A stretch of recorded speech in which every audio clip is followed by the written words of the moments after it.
Folic acid পানিতে দ্রবণীয় একটি ভিটামিন, যা ভিটামিন B9 নামে পরিচিত।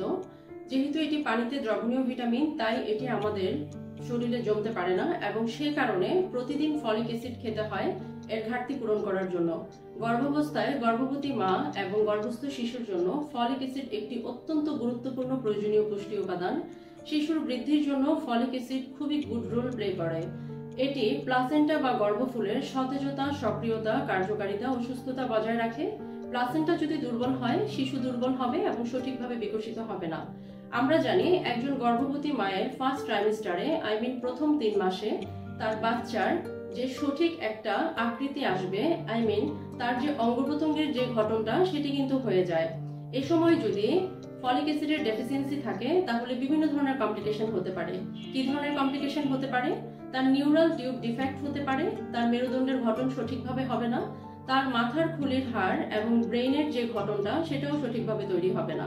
তাছাড়া কিছু জন্মগত ত্রুটি, যেমন ঠোঁট কাটা, তালু কাটা, হার্টে ছিদ্র হতে পারে এবং কোনো কোনো ক্ষেত্রে মূত্রনালীর যে গঠনটা সেটাও সঠিকভাবে হবে না। এছাড়া একজন গর্ভবতী মায়ের রক্তশূন্যতা হতে পারে, প্রি অ্যাক্লাম্পসিয়া হতে পারে, প্রিমেচিউর বেবি হতে পারে, প্রেসার বেড়ে যেতে পারে এবং কোনো কোনো ক্ষেত্রে মৃত সন্তান প্রসব হতে পারে। তো সেক্ষেত্রে আমরা যে জিনিসটি লক্ষ্য করব যে ফলিক অ্যাসিডের যদি সাফিসিয়েন্সি থাকে তাহলে কিন্তু এই ধরনের প্রবলেমগুলো আমরা সলভ করতে পারি। একজন মা যখন প্রেগন্যান্সির প্ল্যানিং করবে তখন থেকেই কিন্তু তার ফলিক অ্যাসিডের যে একটা ঘাটতি থাকে সেটি পূরণ করে দিতে হবে খাবারের মাধ্যমে। সেটি যদি শুধু খাবারের মাধ্যমে পূরণ না হয়, অবশ্যই তাকে চিকিৎসকের পরামর্শ অনুযায়ী সাপ্লিমেন্ট নিতে হবে, তবে সেটি নিজে নিজে নয়। আরেকটি বিষয় লক্ষণীয়, আমরা প্রকৃতিতে যে খাবারগুলো আছে সেখান থেকে কিন্তু ফলিক অ্যাসিড নিতে পারি। যেমন আমরা যদি অ্যানিম্যাল সোর্স ধরি, মাছ, মাংস, ডিম, দুধ, এগুলো থেকে কিন্তু আমরা প্রচুর পরিমাণে ফলিক অ্যাসিড পাই। কলিজাও কিন্তু ফলিক অ্যাসিডের একটি খুবই ভালো সোর্স, সাথে লিভার ও কিডনি হতে পারে।